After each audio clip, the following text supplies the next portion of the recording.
ما الذي يفرق بيننا وبينهم؟ منهج السلف، لأن السلف هم الذين فهموا الكتاب والسنة وساروا عليهما، فنحن نتبع السلف الصالح. بسم الله والحمد لله والصلاة والسلام على رسول الله وعلى آله وصحبه ومن تبعهم بإحسان إلى يوم الدين. أما بعد، السلام عليكم ورحمة الله وبركاته. அல்ஹம்துலில்லாஹ். அல்லாஹ் நடிகார்களே, பாரக்கல்லாஹு ஃபீக்கும். ஜனாசா சட்டத்திட்டங்கள் தொடர் வகுப்பிலே இருக்கிறோம். மேலும் 18வது இந்த பாடம் 7வது, அதாவது 18வது பாடம் 7வது அமர்வு. ஜனாசாவில் மட்டும் இது 7வது அமர்விலே இருக்கிறோம். அல்லாஹ் நடிகார்களே, கடைசியாக சென்ற வாரம் நாம் பார்த்தது, எதுநாள் வரை ஒரு மையத்திற்கு தொழுகை நடத்தலாம், மையத் அடக்கம் செய்யப்பட்ட பிறகு இவ்வளவு கால நேரம் என்று ஏதாவது இருக்கின்றதா, கால நேரம் அந்த நேரத்தை தாண்டி ஒருவர் தொழ நினைத்தால் தொழலாமா என்ற இந்த சட்டங்கள் அனைத்தையும் நாம் பார்த்தோம். அதாவது தொழாதவர் அடக்கம் செய்யப்பட்டதற்கு பிறகும் தொழுது கொள்ளலாம், அடக்கம் செய்யப்பட்டதற்கு பிறகும் அவர்களுக்கு நாம் அந்த தொழுகையை, ஜனாசா தொழுகை தொடலாம். அதற்கான ஆதாரங்கள் அனைத்தையும் நாம் பார்த்தோம். அல்ஹம்துலில்லாஹ்.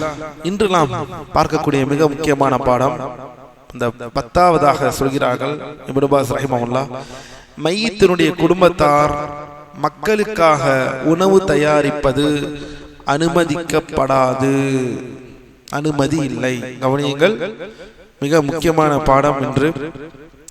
பொதுவாக ஜனாசாவில் மையத்துடைய வீட்டில் நடக்கக்கூடிய இந்த விஷயத்தை பற்றி இப்னு பாஸ் ரஹிமஹுல்லாஹ் அவர்கள் இந்த நூலான துருசுல் முஹிம்மா லி ஆம்மத்தில் உம்மா, இந்த நூலில் என்ன சொல்கிறார்கள் என்றால், மையத்துடைய குடும்பத்தார் மக்களுக்காக, அதாவது மையத்துடைய குடும்பத்தார்கள் அந்த மையத்தை பார்க்க வருவதற்காக,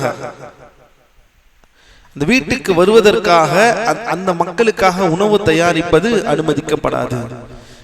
ஏனெனில் கண்ணியமிக்க சஹாபி ஜரீர் இப்னு அப்துல்லாஹ் அல்-பஜலி ரலியல்லாஹு அன்ஹு அவர்கள் கூறுகிறார்கள், மையத்துடைய குடும்பத்தாரிடம், ஒரு சஹாபி கூறுகிறதாக அந்த கூற்றை இங்கே குறிப்பிடுகிறார்கள் இப்னு பாஸ் ரஹிமஹுல்லாஹ், மையத்தினுடைய குடும்பத்தாரிடம் ஒன்று கூடுவதையும் அடக்கம் செய்த பிறகு உணவு தயாரிப்பதையும் ஒப்பாரி வைப்பதன் ஒரு பகுதியாகவே நாங்கள் கருதி வந்தோம். கவனியுங்கள், பொதுவாக நமக்கு எல்லாம் தெரியும், அது ஏதோ அடுத்த சட்டத்தில் வருகிறது. ஒப்பாரி வைப்பது மார்க்கம் தடுத்த ஒரு மிக முக்கியமான விஷயம். மையத்துக்காக ஒப்பாரி வைப்பது, அதுவும் யாரை இங்கு குறிப்பிடுகிறது? பெண்களை. இந்த ஒப்பாரி என்பது ஹராம். ஒப்பாரி வைப்பது என்பது ஜாஹிலியா காலத்து பழக்கம். ஜாஹிலியா காலத்து, அதாவது இஸ்லாம் வருவதற்கு முன்னால் இருந்த அறியாமை காலத்து பழக்கம். மார்க்கம் அறியாமை கால பழக்கங்களை, நிறைய விஷயங்களை படிப்படியாக அனைத்தையுமே ஹராம் என்று நமக்கு தடுத்திருக்கும். அதில் மிக முக்கியமான ஒரு பழக்கம் தான் இந்த ஒப்பாரி வைப்பது. இந்த ஒப்பாரி வைப்பது எப்படி ஹராமோ அதே போலத்தான் மையத்திற்காக அனைவரையும் ஒன்று கூட்டி அவர்களுக்கு உணவு தயாரிப்பதை நாங்கள் ஒப்பாரியின் ஒரு பகுதியாகவே தான் நாங்கள் இதை கருதி வந்தோம் என்று ஒரு சஹாபி இதை அறிவிக்கிறார்கள். சுப்ஹானல்லாஹ். மேலும் பாருங்கள், அல்லாஹ் நடிகார்களே, பாரக்கல்லாஹு ஃபீக்கும், இந்த செய்தி ஆதாரபூர்வமானதா? இந்த செய்தி ஆதாரபூர்வமானது. அதாவது இந்த செய்தி ஹசனுடைய தரத்தில், இந்த செய்தியின் அறிவிப்பாளர் தொடர் ஹசன் என்ற ஏற்றுக்கொள்ளப்படக்கூடிய தரத்தில் இருக்கிறது. சரி, இப்போது ஷேக் அரஃபாத் அவர்கள் இதற்கு என்ன விளக்கம் தருகிறார்கள்? இது இப்னு பாஸ் ரஹிமஹுல்லாஹ் அவர்களின் கூற்று. ஷேக் அரஃபாத் என்ன விளக்கம் தருகிறார்கள்? அதாவது சஹாபி சொல்லக்கூடிய அந்த வார்த்தை, நாங்கள் கருதி வந்தோம் என்பது நபி ஸல்லல்லாஹு அலைஹி வஸல்லம் அவர்களுக்கு பிறகான சஹாபாக்களின் நடைமுறையும் அவர்கள் சென்ற பாதையும் தெளிவாக இது குறிக்கிறது. இதுதான் சஹாபாக்களின் நிலைப்பாடாக இருக்கிறது. உணவு தயாரிப்பது என்பது இதில் தான் பார்க்கிறார்கள். எனவே இது சஹாபாக்கள் ஏகோபித்த கருத்தாக அல்லது நபி அவர்களின் ஸல்லல்லாஹு அலைஹி வஸல்லம் அங்கீகாரமாகவே இது கருதப்படும். இவ்விரண்டு நிலைகளிலும் இது மார்க்கத்தில் ஒரு ஆதாரமாகும். இன்னும் பாருங்கள், அல்லாஹ் நடிகார்களே, உமர் பின் கத்தாப் ரலியல்லாஹு அன்ஹு அவர்கள் கூறுகிறார்கள், மையத்துடைய குடும்பத்தாரிடம் ஒன்று கூடுவதை ஒப்பாரி, அதாவது அடக்கம் செய்து பிறகு உணவு தயாரிப்பதை ஒப்பாரி வைப்பதாகவே நாங்கள் கருதி வந்தோம். பாருங்கள் இன்னொரு செய்தி பாருங்கள். தல்ஹா இப்னு முஸ்லிம் ரஹிமஹுல்லாஹ் ஒரு தாபி அறிவிக்கிறார்கள், ஜரீர் இப்னு அப்துல்லா அவர்கள் உமர் ரலியல்லாஹு அன்ஹு அவர்களிடம் ஒரு முறை வந்தார்கள். வந்து சந்திக்க வருகிறார்கள். உமர் ரலியல்லாஹு அன்ஹு கேட்கிறார்கள், உங்களுடைய மையத்திற்காக ஒப்பாரி வைக்கப்படுகிறதா என கேட்டார்கள். அதற்கு ஜரீர் சொல்கிறார்கள் ரலியல்லாஹு அன்ஹு, இல்லை இல்லை உமரே, இல்லை அமீருல் முஃமினீன், ஒப்பாரி எல்லாம் வைக்கப்படுவதில்லை. யாரும் கையை பிடித்து சட்டையை கிழித்து கொண்டு கன்னத்தை பிச்சு கொண்டு எல்லாம் யாரும் அழுவதில்லை என்று சொல்கிறார்கள் போல். பிறகு கேட்கிறார்கள், உங்களுடைய மையத்துடைய குடும்பத்தாரிடம் பெண்கள் ஒன்று கூடி அங்கு உணவு பரிமாறப்படுவது உண்டா என்று கேட்டார்கள். மறுபடியும் ஒப்பாரி வைக்கப்படுவதா என்று கேட்டதற்கு ஜரீர் இப்னு அப்துல்லா ரலியல்லாஹு அன்ஹு இல்லை என்று சொல்லிவிட்டார்கள். அதை இன்னும் சற்று விளக்கமாக கேட்கிறார்கள். உமர் ரலியல்லாஹு அன்ஹு, உங்களுடைய மையத்துடைய அந்த மையத்தை சார்ந்த பெண்கள் ஒன்று கூடி உணவு பரிமாறப்படுவது உண்டா என்று கேட்க அதற்கு ஆம் என்றார்கள். அதற்கு இல்லை, இதற்கு ஆம். அதற்கு சொல்கிறார்கள், அதுவே ஒப்பாரி வைப்பதாகும். அதற்கு பெயர் என்ன? இந்த உணவை தயாரித்து எல்லாரையும் அழைத்து வருபவர்கள் அனைவர்களுக்கும் அந்த உணவை தயாரித்து கொடுப்பதும் இந்த ஒப்பாரியில் தான் நாம் பார்ப்போம். அது ஒப்பாரி வைப்பதாகத்தான் கருதப்படும் என்று சொல்கிறார்கள். அல்லாஹ்வின் அடியார்களே, முதலில் ஒப்பாரி வைப்பது அரபி மொழியில் என்ன செல்வோம்? ஒப்பாரியை நியாஹா, அரபி மொழியில் ஒப்பாரியை நியாஹா என்று நியாஹா என்றெல்லாம் பெண் பிள்ளைகளுக்கு பெயர் வைத்து விடுவார்கள். ஏதாவது வார்த்தை கலைத்து விட்டது என்றால் போதும், வாய்க்கு சொல்வதற்கு அழைப்பதற்கு நல்லா இருக்கிறதா, அர்த்தத்தை எல்லாம் பார்ப்பதே கிடையாது. நியாஹா, உடனே நியாஹா நல்ல பேராக இருக்கிறது, மாஷா அல்லாஹ், உடனே நியாஹா இப்படி வைக்கலாமா? யோசிக்க வேண்டும், அர்த்தங்களை பார்க்க வேண்டும். நியாஹா என்றால் நல்லா இருக்குல்லவா பேர், வாயில் சொல்லும் போது நியாஹா என்ன அர்த்தம்? ஒப்பாரி. இன்னும் ஒரு படி மேலே போய் ரோஷன், ரேஷன் என்று பெயரை எல்லாம் மாற்றி எங்கேயோ போய் கொண்டிருக்கிறார்கள் நம் சமூகம். அல்லாஹ் பாதுகாக்க வேண்டும். எல்லாம் கூகுள் படுத்தக்கூடிய பாடு, கூகுள், சாட் ஜிபிடி இவைகள் எல்லாம் படுத்தக்கூடிய பாடு. பேர் வேண்டுமா? Names, Muslim names list, top beautiful names, top beautiful names list அவர் அடிப்பார். அந்த வெப்சைட்டில் போனால் டாப் முஸ்லிம்ஸ் நேம், அதே வெப்சைட்டில் top Hindus names, top Christian names எல்லாம் இருக்கும். அவனிடம் இருந்து நாம் பெயரை எடுத்துக்கொள்வதா? அல்லாஹ்வின் அடியார்களே, அல்லாஹ் நம்மை இந்த விஷயத்தில் நிலைநிறுத்துவானாக. மேலும் பாருங்கள், அல்லாஹ்வின் தூதர், அதாவது இந்த விஷயத்தை நபி ஸல்லல்லாஹு அலைஹி வஸல்லம் அவர்கள் கூறுகிறார்கள் ஒப்பாரியை பற்றி. ஒப்பாரி வைக்கும் பெண் தனது மரணத்திற்கு முன்னால் தௌபா செய்யவில்லை எனில் மறுமை நாளில் அவள் எழுப்பப்படும் போது அவள் மீது உருக்கப்பட்ட செம்பிலான சட்டையும் சுரிசிரங்கு கவசமும் அணிவிக்கப்பட்டிருக்கும். இதுதான் ஒப்பாரி வைக்கக்கூடிய பெண்ணின் நிலை. தயவு செய்து இந்த ஹதீஸை கொண்டு போய் சேர்த்துங்கள். ஏனெனில் இந்த ஒப்பாரி என்பது சாதாரண விஷயம் அல்ல. அல்லாஹுடைய விதியை திருப்தி அடையாமல், அல்லாஹுடைய விதியின் தீமையை ஈமான் கொள்ளாமல் இருக்கக்கூடிய விளைபாடுதான் இந்த ஒப்பாரி. விதி சம்பந்தப்பட்ட விஷயம், அல்லாஹுடைய ஈமான் சம்பந்தப்பட்ட விஷயம். அதனால் தான் அல்லாஹ்வின் தூதர் ஸல்லல்லாஹு அலைஹி வஸல்லம் சொல்கிறார்கள், அந்நாஇஹா இதா லம் ததுப். நாஇஹா, நாஇஹா என்றால் என்ன? அதையும் பேரை வைத்து விடுவது. நாஇஹா ஒப்பாரி வைப்பவள். நாஇஹா என்றால் ஒப்பாரி வைப்பவள். அந்நாஇஹா இதா லம் ததுப், ஒப்பாரி வைக்கும் பெண் தௌபா செய்யவில்லை என்றால் மறுமை நாளில் அவள் எழுப்பப்படும் போது வஅலைஹா சிர்பாலுன் மின் கித்ரான் வதிர்உன் மின் ஜரப்,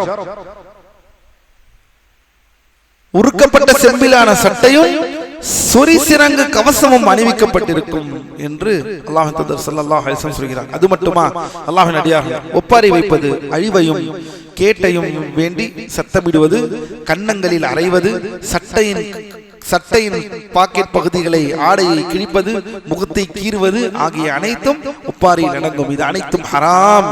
இது அறிஞர்கள் ஏகோபித்த கருத்தில் உள்ளனர். ஏனெனில் நபி ஸல்லல்லாஹு அலைஹி வஸல்லம் இவை அனைத்தையும் அறியாமை கால பழக்கமாகத்தான் பார்த்தார்கள். அறியாமை கால ஜாஹிலியாவின் பழக்கம். பாருங்கள், நபி ஸல்லல்லாஹு அலைஹி வஸல்லம் நம் இஸ்லாத்திற்கு முரணான, இஸ்லாமத்திற்கு முன்னால் இருந்த எந்த சட்டங்களையும் நாம் மக்கள் செயல்படுத்தக்கூடாது. அதில் மிக முக்கியமான ஒன்று என்ன? இணை வைப்பு. அறியாமை கால பழக்கத்திலே மிக பெரும் பழக்கம் என்னவாக இருந்து? இணை வைப்பு. பின்பு அதே போல் வட்டி, ஜாஹிலியா கால பழக்கம். வட்டி என்பது ஒரு தவணைக்கு காசு தருகிறார்கள். அந்த தவணைக்கு அந்த காசை அவரால் திருப்பி கொடுக்க, கட்டின காசை கொடுக்க முடியவில்லை என்றால், பரவாயில்லை, எனக்கு நான் இன்னும் ஒரு 10 நாள் கழித்து நான் உங்களிடம் வாங்கிக் கொள்கிறேன், ஆனால் அந்த 10 நாள் நான் கழித்து வாங்குவதனால் நான் தந்த காசை தாண்டி ஒரு 10 ரூபாய் எனக்கு கூட போட்டு கொடுங்கள் என்று சொல்வதற்கு தான் அறியாமை கால ஜாஹிலியா காலத்து ரிபா. இது ஜாஹிலியா கால ரிபா. நாம் இப்ப எங்க இருக்கிறோம்? 2026 ஆங்கிலத்தில் 1447 இருக்கிறோம். 48 இருந்து கொண்டிருக்கிறோம். அல்லாஹ்வின் அடியார்கள், இதுதான் நம் நிலைமை. அல்லாஹ் நம்மை பாதுகாப்பானா. பாருங்க, கடன் தருபவர்கள் தவணையை மாற்றி தவணையை சற்று தேர்த்து கொடுப்படும் பொழுது கூட போட்டு கொடுக்க வேண்டும். மேலும் அல்லாஹ் தூதர் ஸல்லல்லாஹு அலைஹி வஸல்லம் சொல்கிறார்கள், கன்னங்களில் அறைந்து கொள்பவரும் ஆடைகளை கிழித்துக் கொள்பவர்களும் அறியாமை காலத்து பிதற்றலையும் பிதற்றுபவர்கள் நம்மை சார்ந்தவர்கள் அல்ல. இதையெல்லாம் செய்பவர்கள் நம்மை சார்ந்தவர்கள் அல்ல. அல்லாஹ் நம்மை நேர்வழியிலே செலுத்துவானாக. சரி, அடுத்ததாக பாரக்கல்லாஹு ஃபீக்கும். சரி, மையத்துக்கு தாசியா, அது நாம் ஏற்கனவே பார்த்தோம். ஒரு மையத்துடைய வீட்டில் தாசியா செய்வது, அவர்களுக்கு ஆறுதல் சொல்வது என்பது வேறு. அந்த துஆவை அவர்களுக்கு சொல்வது என்பது வேறு. அந்த மையத்தை வந்து பார்த்து, அந்த மையத்தை பார்த்து அவர்களுக்கு அந்த ஆறுதல் துஆவை சொல்வதில் ஒரு முஸ்லிமை எந்த விதத்திலும் இது தடுத்து விடக்கூடாது. அல்லாஹ்வினுடைய அது வேறு. இந்த ஒப்பாரி வைத்து உணவு பரிமாறுவது அனைத்தும் ஹராம் என்பதை மார்க்கம் தெளிவாக சஹாபாக்கள் வாழ்க்கையில் இது எவ்வாறு எடுத்திருக்கிறார்கள் என்பதை நாம் தெளிவாக பார்த்தோம். சரி, அடுத்ததாக மிக முக்கியமான விஷயம், இதே விஷயத்தை பற்றி சொல்கிறார்கள் இப்னு பாஸ் ரஹிமஹுல்லாஹ். ஷேக் அரஃபாத் விளக்கம் முடிந்து விட்டது. மறுபடியும் ஷேக் இப்னு பாஸ் ரஹிமஹுல்லாஹ் என்ன சொல்கிறார்கள்? மையத்துடைய குடும்பத்தாருக்காகவோ அல்லது அவர்களது விருந்தினர்களுக்காகவோ பிறர் உணவு தயாரிப்பதில் தவறில்லை. எக்ஸாம்பிள், டிஃபரன்ஸ் புரிஞ்சுக்கோங்க. மையத்தினுடைய குடும்பத்திற்காகவோ அல்லது அவர்களது விருந்தினர்களுக்காகவோ, அவர்களை பார்க்க வருவார்கள் வெளியூரில் இருந்து, பொதுவாக அல்லாஹ்வின் அடியார்களே இது நடக்கக்கூடிய வாய்ப்புகள் இருக்கும். ஒரு மையத்தாக விட்டது என்றால் வெளியூரில் இருந்து அவர்களை பார்க்க வருவார்கள். இப்போ இங்க என்ன பிரச்சனை என்றால், பாரக்கல்லாஹு ஃபீக்கும், மையத்து வீட்டுக்காரர்கள் இதை செய்வதிலிருந்து தான் இங்கு பிரச்சனையாக இருக்கிறது. அதுவே பிறர் மையத்துடைய குடும்பத்திற்காகவோ அல்லது அவர்களது விருந்தினர்களுக்காகவோ உணவு தயாரிப்பதில் தவறில்லை. அவர்களது உறவினர்களும் அண்டை வீட்டாரும் அவர்களுக்கு உணவு தயாரித்து கொடுப்பது மார்க்கத்தில் அனுமதிக்கப்பட்ட செயலாகும். ஏனெனில் ஷாம் தேசத்தில் ஜாஃபர் இப்னு அபி தாலிப் ரலியல்லாஹு அன்ஹு அவர்கள், கவனியுங்கள், அவர்கள் மரணித்த செய்தி வந்தபோது நபி ஸல்லல்லாஹு அலைஹி வஸல்லம் அவர்கள் தனது குடும்பத்தாரிடம் ஜாஃபருடைய குடும்பத்திற்காக, அல்லாஹ்வின் தூதர் தன் குடும்பத்தாரிடம் ஜாஃபரின் குடும்பத்திற்காக உணவு தயாரிக்குமாறு ஏவினார்கள். மய்யித்தார்கள் என்ன சொல்கிறார்கள்? ஜாஃபரின் குடும்பத்திற்காக உணவு தயாருங்கள். அப்படி என்றால் என்ன அர்த்தம்? மையத்துடைய வீட்டுக்கார் செலவு செய்து அந்த உணவை, அந்த விருந்தை கொடுப்பது என்பது மார்க்கம் தடுத்திருக்கிறது. அதுவே அந்த நேரத்தில் கஷ்டத்திலும் அடுப்பாங்கரைக்கு கிச்சனுக்கு செல்ல முடியாத சூழலிலும் அந்த துக்கத்தை அனுசரித்துக் கொண்டிருக்கக்கூடிய அந்த நேரத்தில் அக்குடும்பத்தாருக்கு, மையத்துடைய நேரடி குடும்பத்தாருக்கு உறவினர்களும் அண்டை வீட்டுக்காரர்களும் உணவை தயார்படுத்தி கொடுத்தால், அது மையத்துடைய உணவர்களாக இருந்தாலும் சரி அல்லது வெளியிலிருந்து வந்து பார்ப்பவர்களுக்கு இருந்தாலும் சரி, ஒரு அடிப்படை அது இன்னும் விளக்குகிறார்கள். பின்னால் ஆயிஷா ஜிலாவுடைய அசர் எல்லாம் வருகிறது, அதை பின்னால் பார்ப்போம். இப்படி இருந்தால் அனுமதிக்கப்பட்டது என்று சொல்கிறார்கள். ஏனெனில் அல்லாஹ்வின் தூதர் ஸல்லல்லாஹு அலைஹி வஸல்லம் அவர்களே தங்கள் குடும்பத்தாரிடம் ஜாஃபரின் குடும்பத்திற்கு உணவு தயாரியுங்கள் என்று ஏவுகிறார்கள். எனவே அல்லாஹ்வின் அடியார்களே, மையத்தின் இந்த வீட்டில், அதாவது மையத்தின் இந்த வீட்டில் சொந்தக்கார மையத்துடைய நேரடியால் அவர் செலவு செய்து இந்த விருந்தை வைப்பதை மார்க்கம் தடுக்கிறது. அவர் செலவு செய்து, அவர் பாக்கெட்டில் எடுத்து செலவு செய்து அந்த விரும்பை தருவது என்பது மார்க்கம் தடுக்கிறது என்பதை நாம் பார்க்கிறோம். கவனியுங்கள். மேலும் நிச்சயமாக அவர்களை சிரமத்திற்குள்ளாக்கும் ஒரு செய்தி வந்துள்ளது. அல்லாஹ் தூதர் சொல்கிறார்கள், அந்த குடும்பத்தாருக்கு அவர்களை சிரமத்திற்குள்ளாக்கும் என்ன செய்தி? மௌத் செய்தி, சிரமத்திற்குள்ளாக்கும் செய்தி வந்துள்ளது என்று கூறினார்கள். தங்களுக்கு அன்பளிப்பாக வழங்கப்பட்ட உணவை உண்பதற்கு அண்டை வீட்டாரையோ அல்லது பிறரையோ மையத்துடைய குடும்பத்தார் அழைப்பதில் எந்த தடையும் இல்லை. இதற்கு மார்க்கத்தில் குறிப்பிட்ட கால எல்லை எதுவும் இருப்பதாக எங்களுக்கு தெரியவில்லை. ஷரஃபா சொல்கிறார்கள், மையத்துடைய குடும்பத்திற்காக அண்டை வீட்டார் உணவு தயாரிப்பது குறித்து ஆசிரியர், அதாவது இப்னு பாஸ் ரஹிமஹுல்லாஹ் சில விதிவிலக்குகளை குறிப்பிட்டுள்ளார்கள். ஒருவருக்கு மரண துன்பம் ஏற்பட்டு அவர் தனது நெருக்கமானவரை இழந்து விட்டால் அவருக்கு அண்டை வீட்டார் உணவு தயாரித்து கொடுப்பது முஸ்தஹப் ஆகும். இது ஒரு சிறந்த அண்டை வீட்டு பண்பாகும். பாருங்கள், அந்த காலத்தில் ஒரு வீட்டில், பக்கத்து வீட்டில் மௌத்தாகி யாராவது விட்டார்கள் என்றால் அடிப்படை விஷயம் நாம் ஏற்கனவே பார்த்தோம், இதே வகுப்புகளில் பார்த்தோம். அண்டை வீட்டார்களுடைய ஹக் என்ன, அண்டை வீட்டார்கள் எந்த அளவுக்கு முக்கியத்துவம், அவர் எவ்வளவு ஒரு முஸ்லிமின் வாழ்க்கையில் சம்பந்தப்பட்டிருக்கிறார்கள். அவன் அடியார்களே, அண்டை வீட்டுக்கு நீங்க எல்லாம் நினைத்துக் கொண்டிருக்கிறீர்கள். அது என்ன என்றால், தாய், தந்தை, அண்ணன், தம்பி, அண்ணன், தங்கை, இதெல்லாம் தான் ஒரு மனிதனின் வாழ்க்கையின் கட்டமைப்பு என்று நினைக்கிறீர்கள். இதோடு பக்கபலமாக மிகவும் அடிப்படையாக ஒரு முஸ்லிமின் இன்று வாழ்க்கை இன்றியமையாத ஒரு அடிப்படை தேவையை மார்க்கம் இஸ்லாம் அண்டை வீட்டுக்காரரை கொண்டு வந்து வைக்கிறது. ஆனால் இந்த பந்தம் இன்று இல்லாமல் ஆகிவிட்டோம். இந்த பந்தத்தை இன்று இழந்தவர்களாக ஆகிவிட்டோம். ஒரு பந்தமே வேண்டாம் என்று நாம் இருக்கிறோம். லா இலாஹ இல்லல்லாஹ். உண்மையிலேயே இது வருத்தத்திற்குரிய ஒரு விஷயம். முஸ்லிம்களின் எல்லாம் கேட்பார்கள், எல்லாம் சொல்லுவார்கள் அல்லவா, சொந்தக்காரங்கெல்லாம் தூரமா இருக்கிறாங்க, நம்மளுக்கு பேச்சு துணைக்க யாரும் இல்லை, நம்மளோட நேரம் செலவு பண்ண கூட யாரும் இல்லை, ஏன்னா சொந்தக்காரங்கெல்லாம் தூரமா. அதுக்குத்தான் அண்டை வீட்டுக்காரர்கள் என்ற கான்செப்டே, என்ற ஒரு அடிப்படையே இஸ்லாம் நமக்கு நிறுவித்தந்தது. அண்டை வீட்டுக்காரர்கள் அவர்கள் they plays a vital role. அவர்கள் முக்கியமான ஒரு பங்காற்றுகிறார்கள் முஸ்லிமின் வாழ்க்கையில். ஆனால் இன்று அந்த பந்தத்தை மூடி விட்டோம். அந்த பந்தத்தை மூடி அதற்கு முக்காடு போட்டு வைத்து விட்டோம். ஆனால் இங்கு பாருங்கள், அல்லாஹ்வின் தூதர் ஸல்லல்லாஹு அலைஹி வஸல்லம் உலமாக்கள் சொல்வதை பாருங்கள். ஒருவருக்கு மரண துன்பம் ஏற்பட்டு அவர் தனது நெருக்கமானவரை இழந்து விட்டால் அவர் அண்டை வீட்டுக்காரர் உணவு தயாரித்து கொடுப்பது விரும்பத்தக்கது, முஸ்தஹபாகும். இது ஒரு சிறந்த அண்டை வீட்டு பண்பாகும். ஏனெனில் அவர்கள் கவலையிலும் அழுகையிலும் இருக்கும் போது அவர்களை உணவு தயாரிக்கும் வேலையில் ஈடுபடுத்தக்கூடாது. அவர்களை உணவு தயாரித்தும். ஆனா நம்ம எங்க நடக்கும், கையில காசு இருக்காது, கஃன் துணி வாங்கணும், ஆம்புலன்ஸ்காரன் வந்திருப்பாங்க, அவனுக்கு ஒரு 8,000 கொடுக்காம 10,000 கொடுக்காம ஆம்புலன்ஸ் வண்டியை கூட நகர்த்த மாட்டான். திடீரென்று இந்த மரண செய்தி வந்திருக்கும், மக்கள் இல்லாதப்பட்டவர்களாக இருப்பார்கள். கஃன் துணி வாங்குவதற்கு சடங்குகள் செய்யக்கூடிய செலவு என்பது இருக்கின்றது. இதையெல்லாம் தாண்டி அந்த வீட்டுக்காரர் உணவு தருவாரா என்பதை எதிர்பார்த்து வருவர்களை என்னவென்று சொல்வது? லா இலாஹ இல்லல்லாஹ். அந்த வீட்டுக்காரர் மையத்தை இழந்தவர், அந்த நேரத்தில் அவர் ஏதாவது உணவு அளிப்பார் என்ற நோக்கில் உள்ளே வந்தீர் என்றால் இது என்ன கல்யாண வீடா? இது என்ன வலிமா வீடா? இது அல்லது வேற என்ன வீடு நினைத்துக் கொண்டிருக்கிறீர்கள்? அந்த நேரத்தில் கூட பாருங்கள், மார்க்கம் கஷியத் எதனால் ஏன் தடுக்கிறது? அவர் ஏற்கனவே கவலையில் துக்கத்தில் இருக்கிறார்.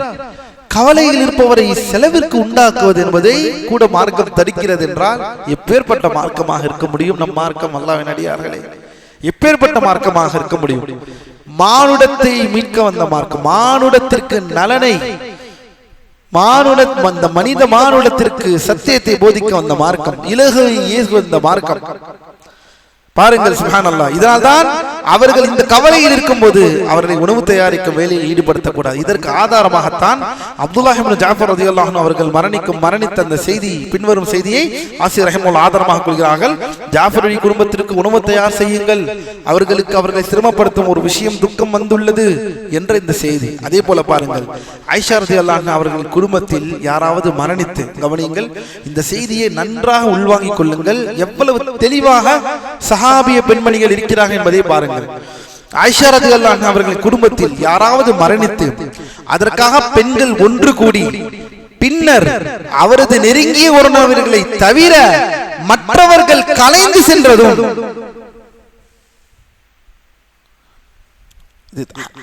அரபிக்ல ஹதீஸ் இந்த அசர்கள் இவ்வளவு தெளிவாக வருது நமக்கு அரபியில். ஆயிஷா ரலியல்லாஹு அன்ஹா அவர்கள் குடும்பத்தில் யாராவது மரணித்து அதற்காக பெண்கள் ஒன்று கூடி ஒதுக்கம் விசாரிப்பார்கள் அல்லவா, அதில் தவறில்லையே. பின்னர் அவரது நெருங்கிய உறவினர்களை தவிர மற்றவர்கள் கலைந்து சென்றதும் ஒரு பாத்திரத்தில் தல்பீனா, தல்பீனா தெரியுமா, கேள்விப்பட்டிருக்கிறீர்களா? இன்று வரை இருக்கிறது. அல்லாஹ் தூதர் ஸல்லல்லாஹு அலைஹி வஸல்லம் அவர்கள் காலத்தில் அதிகமாக செய்யப்பட்டு உண்ணக்கூடிய ஒரு உணவு, அதில் நன்மை இருக்கிறது என்றும் அல்லாஹ் தூதர் ஸல்லல்லாஹு அலைஹி வஸல்லம் சொல்லி இருக்கிறார்கள். கோதுமை கஞ்சி, குறிப்பாக சொல்றதாக இருந்தால் கோதுமை கஞ்சி, உலர்ந்த கோதுமையின் கஞ்சி, பார்லி, அதனுடைய கஞ்சி தல்பீனா என்று சொல்வார்கள்.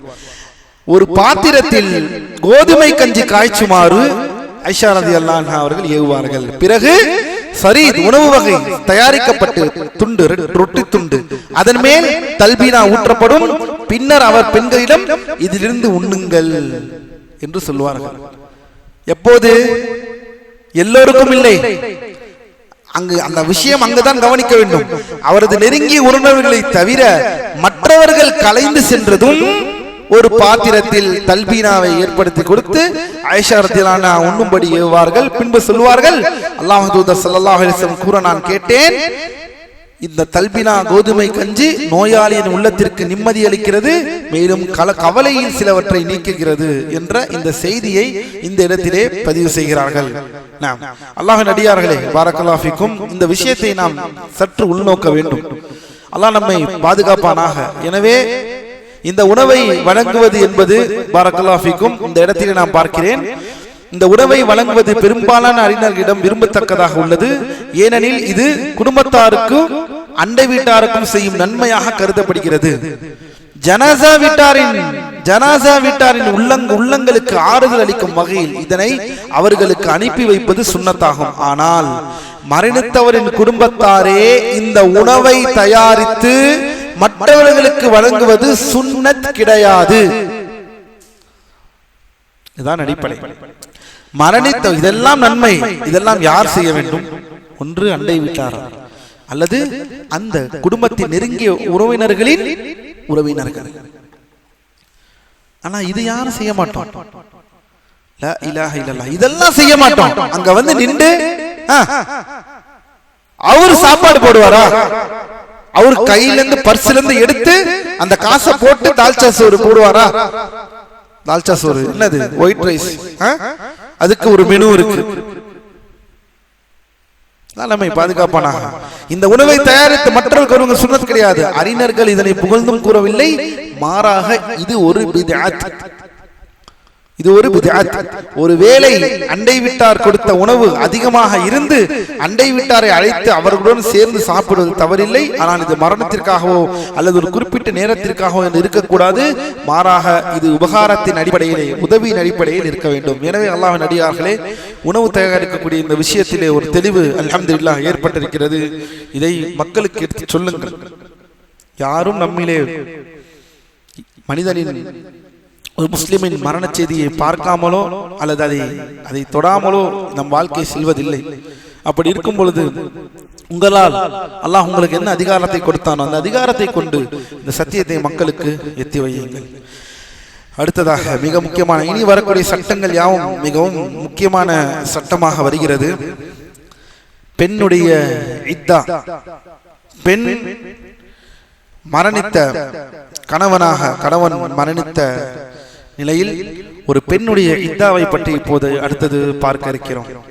இப்னு பாஸ் ரஹிமஹுல்லாஹ் அவர்கள் சொல்கிறார்கள், ஒரு பெண் தனது கணவரை தவிர வேறு எந்த மையத்திற்காகவும் 3 நாட்களுக்கு மேல் துக்கம் அனுசரிக்க கூடாது. இது அடிப்படை. நல்லாக கவனியுங்கள். அரபியிலே 2 வார்த்தை சொல்லுவோம். ஒன்று இத்தா. இத்தா என்பது வேறு, அல் இஹ்தாத் என்ற ஒரு வார்த்தை இருக்கிறது. இஹ்தாத் என்பது வேறு. இத்தா என்பது அவர்கள் ஒரு குறிப்பிட்ட நிலையில் இப்படியே இருக்க வேண்டும் என்று சொல்வது. இஹ்தாத் என்பது துக்கம் அனுசரிப்பது. அது என்ன என்பதை பின்னால் விளக்கும். ஒரு பெண் தனது கணவரை தவிர வேறு எந்த மையத்திற்காகவும் 3 நாட்களுக்கு மேல் துக்கம் அனுசரிக்க கூடாது. கணவர் மரணித்தால் 4 மாதம் 10 நாட்கள் துக்கம் அனுசரிப்பது அவள் மீது கடமையாகும். அவள் கர்ப்பிணியாக இருந்தால் பிரசவிக்கும் வரை துக்கம் அனுசரிக்க வேண்டும். கவனியுங்கள், கர்ப்பிணியாக இருக்கிறார்கள் அல்லது கர்ப்பிணி இல்லாமல் இருக்கிறார். கர்ப்பிணி இல்லாமல் இருந்தால் அவர்களுக்கு 4 மாத 10 நாட்கள்.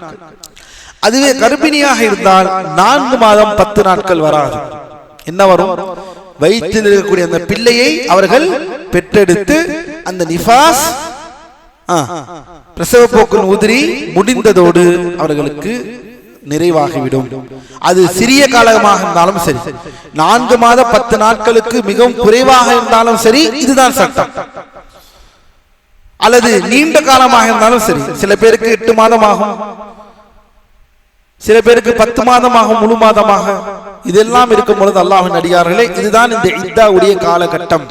சரி, அடுத்ததாக பார்ப்போம். இதை தொடர்ந்து இத்தா குறித்து ஆசிரியர் விளக்குகிறார்கள். ஒரு பெண் தனது கணவர் அல்லாத மையத்திற்காக 3 நாட்களுக்கு மேல் துக்கம் அனுசரிக்க கூடாது. இஹ்தாத் என்பது ஒரு பெண் ஆடை, ஆபரணங்கள், நறுமணம் மற்றும் பிற அலங்காரங்களை தவிர்ப்பதாகும். நம் மார்க்கத்தில் இது இருக்கிறதா? நிச்சயமாக இருக்கிறது. ஒரு பெண் துக்கம் அனுசரிப்பது என்பது இஹ்தாத் என்பது ஒரு பெண் ஆடை, ஆபரணங்கள், நறுமணம். ஆடை என்றால் என்ன? அலங்கார ஆடைகள், ஆபரணங்கள், நறுமணங்கள் மற்றும் பிற அலங்காரங்களை தவிர்ப்பதாகும். அல்லாஹ் எத்தனை நாள் இப்படி இருக்க வேண்டும்? 4 மாதம் 10 நாட்கள். இங்கிலீஷ் கேலண்டரா?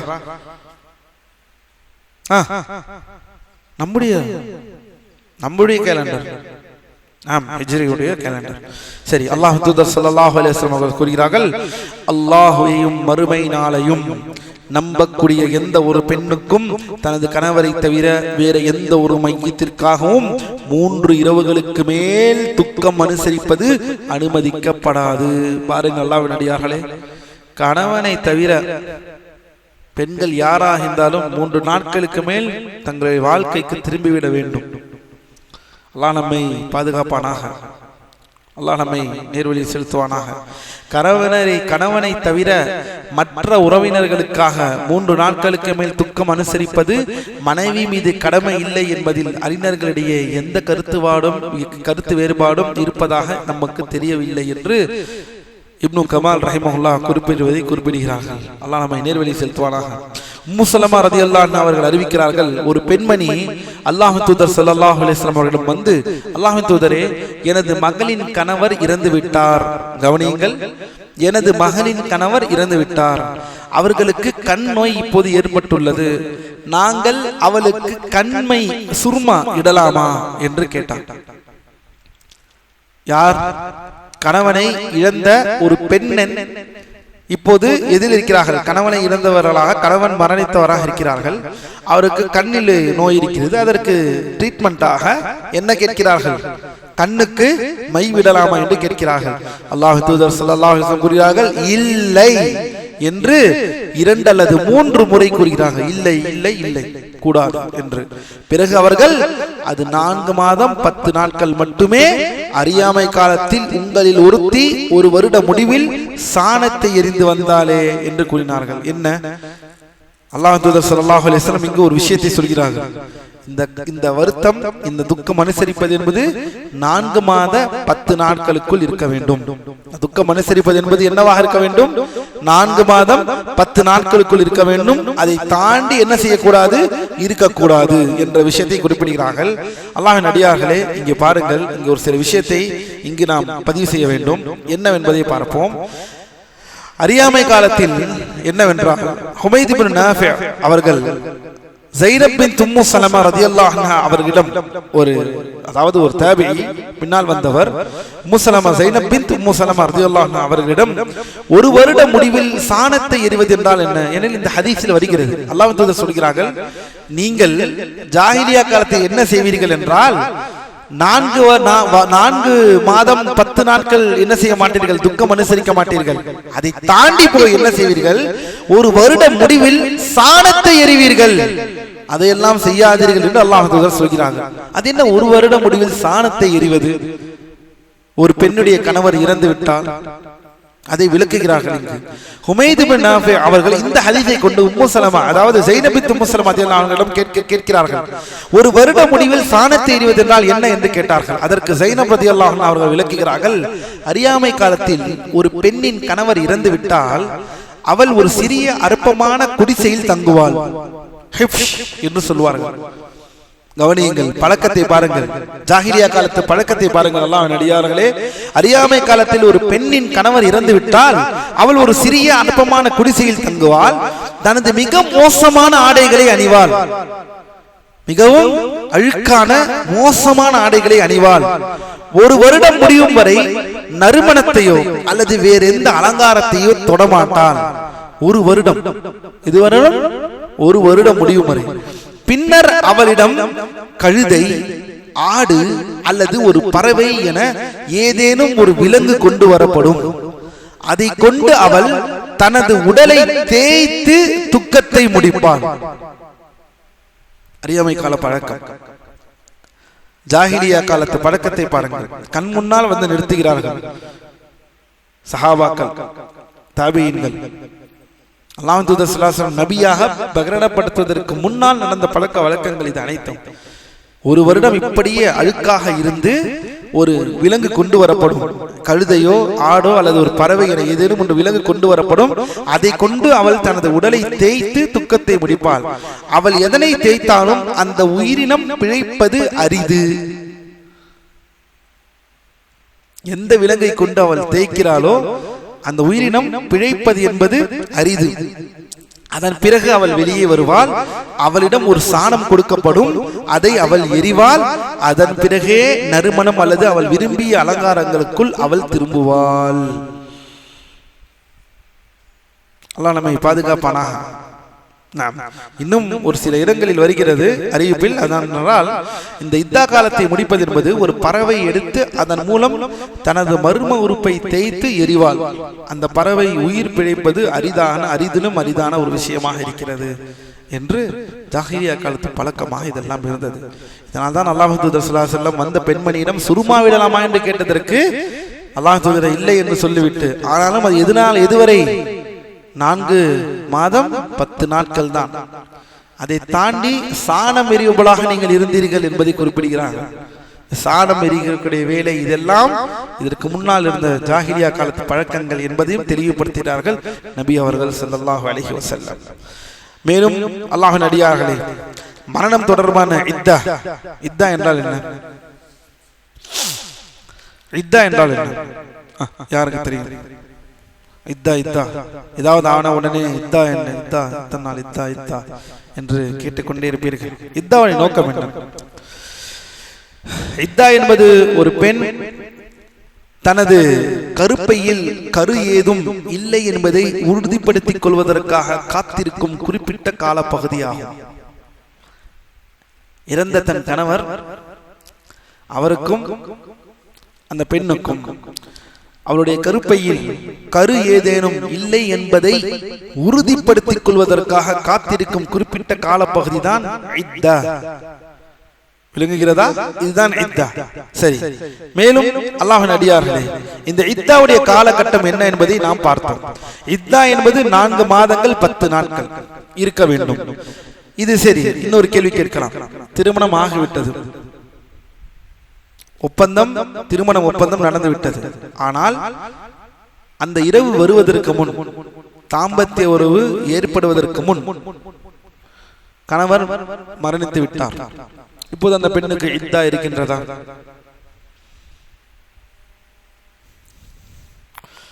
நான்கு மாதம் 10 நாட்கள் இத்தா.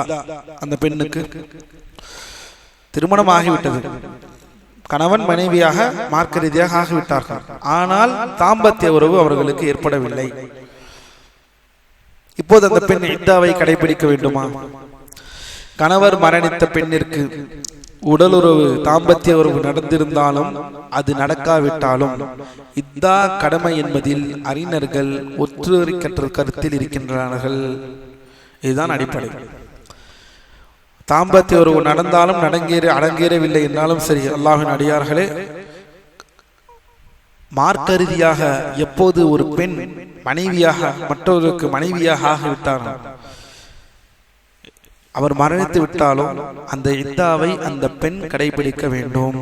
இதுதான் சட்டம்.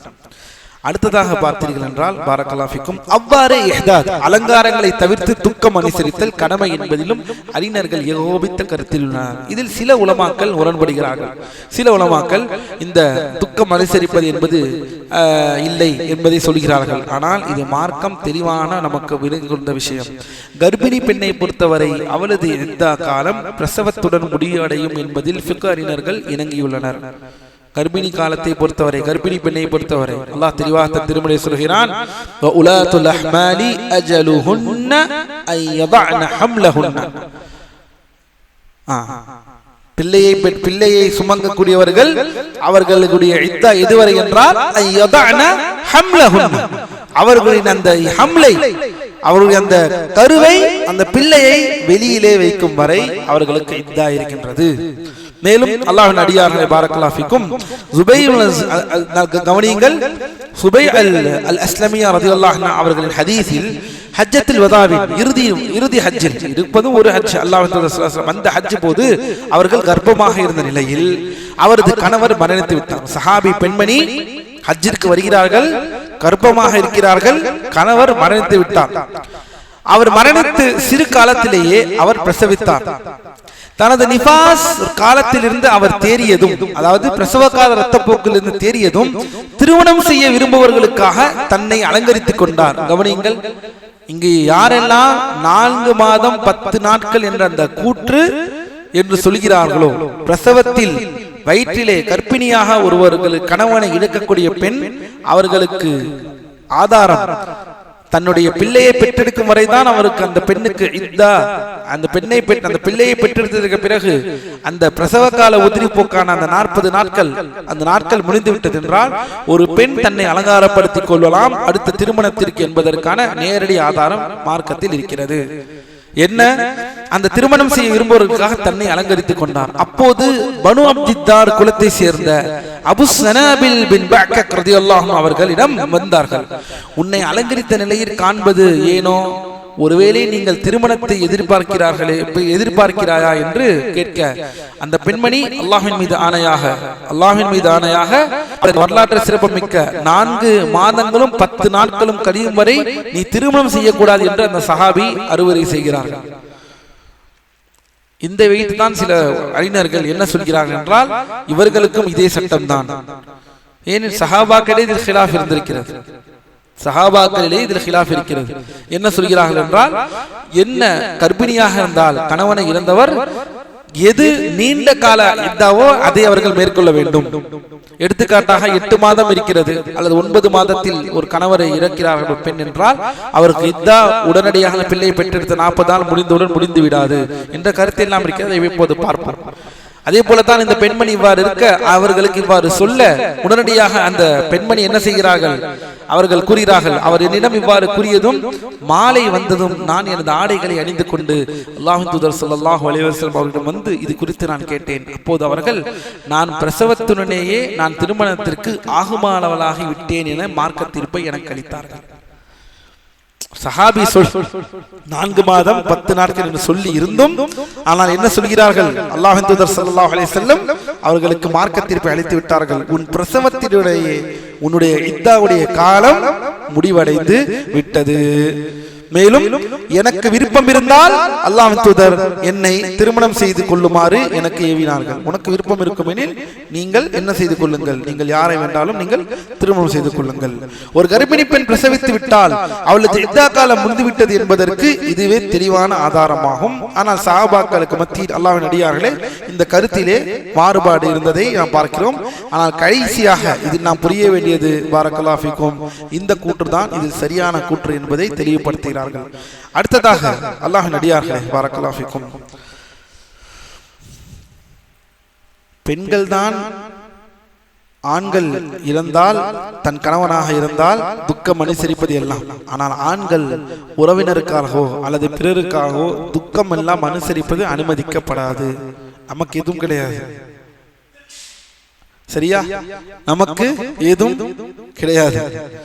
ஆண்கள் எந்த ஒரு மரணமாக இருந்தாலும் சரி, இந்த துக்கம் அனுசரிப்பது, அப்படியே இருப்பது, இப்படியே இருப்பது, இந்த விஷயங்கள் எல்லாம் நாம் கவனமாக இருக்க வேண்டும். நமக்கு ஏதாவது இத்தா இருக்கிறதா? நமக்கு இத்தா ஏதாவது இருக்கிறதா? ஆண்களுக்கு, பெண்களுக்குத்தான் இத்தா. இத்தா எதற்கு என்பதையும் நாம் பார்த்து விட்டோம். அந்த நோக்கம் இதுதான். சரி, அடுத்ததாக மையத்துக்காக துஆ செய்யவும், அவர்கள் மீது கருணை கூறவும், மரணத்தையும் அதற்கு பிந்தைய வாழ்வையும் நினைவு கூறவும் ஆண்கள் அவ்வப்போது மன்னரைகளை ஜியாரத் செய்வது மார்க்கத்தில் அனுமதிக்கப்பட்டுள்ளது. ஏனெனில் நபி ஸல்லல்லாஹு அலைஹி வஸல்லம் அவர்கள் கூறுகிறார்கள், ஃபஸுருஹா, மன்னரைகளை ஜியாரத் செய்யுங்கள், நிச்சயமாக அவை உங்களுக்கு மறுமையை நினைவூட்டும். இதனை இமாம் முஸ்லிம் அவர்கள் தனது சஹீஹின் பதிவிலே பதிவு செய்திருக்கிறார்கள். நபி ஸல்லல்லாஹு அலைஹி வஸல்லம் அவர்கள் தனது தோழர்களை மன்னரைகளை ஜியாரத் செய்யும் போது பின்வருமாறு துஆக்களை கற்றுக் கொடுத்தார்கள். அஸ்ஸலாமு அலைக்கும் அஹ்லத் தியாரி மினல் முஃமினீன வல் முஸ்லிமீன் வ இன்னா இன்ஷா அல்லாஹு பிக்கும் லலாஹிகூன். மண்டையில் இருக்கும் முஃமின்கள் மற்றும் முஸ்லிம்களான இல்லத்தார்களே, உங்கள் மீது சலாம் உண்டாகட்டும். நிச்சயமாக நாங்கள் அல்லாஹ் நாடினால் உங்களை வந்து அடையக்கூடியவர்களே, நாங்களும் உங்களை வந்து அடையக்கூடியவர்களே.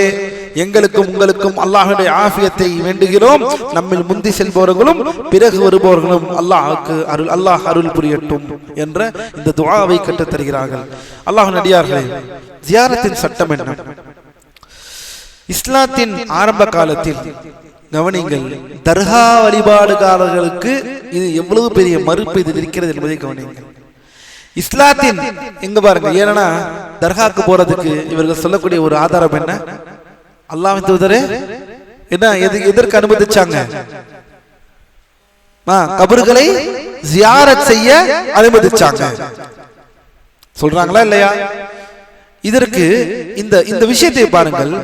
நாம் ஏற்கனவே பார்த்தோம், ஜாகிலிய கால பழக்கங்களை அனைத்தையும் மார்க்கம் தடுத்திருக்கிறது. இது ஒன்று கவனியுங்கள். ஷரஃபாத் எவ்வளவு அழகாக விளக்குகிறார்கள் பாருங்கள். இஸ்லாத்தின் ஆரம்ப காலத்தில் ஏகத்துவ கொள்கையை பாதுகாக்கவும், கவனியுங்கள், ஏகத்துவ கொள்கையை பாதுகாக்கவும், மையத்தின் மீதான அதீத பற்றை துண்டிக்கவும், மையத்தின் மீதான அதீத பற்றை துண்டிக்கவும், இணைவிப்பிற்கு இட்டு செல்லும் மன்னரை வழிபாட்டை தடுக்கவும், ஆண்களுக்கும் பெண்களுக்கும் மன்னரைகளை ஜியாரத் செய்வதை மார்க்கம் தடை விதித்திருந்தது. இதை யாராவது மறுக்க முடியுமா? இதை யாராவது மறுக்க முடியுமா? இந்த ஊரில் கபருக்கு நாம் செல்லலாம், தர்கா வழிபாடலாம், தர்காவிற்கு செல்லலாம் என்று சொல்லக்கூடிய ஒவ்வொருவரும் அவர்கள் வைக்கக்கூடிய ஆதாரம் அந்த ஹதீஸ் என்னவென்றால், அல்லாஹ்வின் தூதர் ஸல்லல்லாஹு அலைஹி வஸல்லம் சொன்னார்கள், நீங்கள் என்ன செய்யுங்கள்? ஜியாரத் செய்யுங்கள். அந்த ஜியாரத் உங்களை ஆகிரத்தை உங்களுக்கு, மௌத்தை உங்களுக்கு நினைவூட்டும். அதானே? சரி, அந்த ஹதீஸின் முதல் வாக்கியம் என்ன? அந்த ஹதீஸின் முதல் வாக்கியம் என்ன? குன்து நஹைதுக்கும் அன் ஜியாரத்தில் குபூர், கபர்களை ஜியாரத் செய்வதிலிருந்து நான் உங்களை தடுத்திருந்தேன். கேள்வி, ஏன் தடுத்திருந்தார்கள்? பதில் சொல்லுங்கள். யாராவது உங்களிடம் இதை பற்றி பேசினால் இந்த வழியில் பதில் சொன்னீர்கள் வாய் மூடி விடுவார்கள். இன்ஷா அல்லாஹ். அல்லாஹ் அவர்களுக்கு சத்தியத்தை காட்டுவார். ஏன் தடுத்திருந்தார்கள்?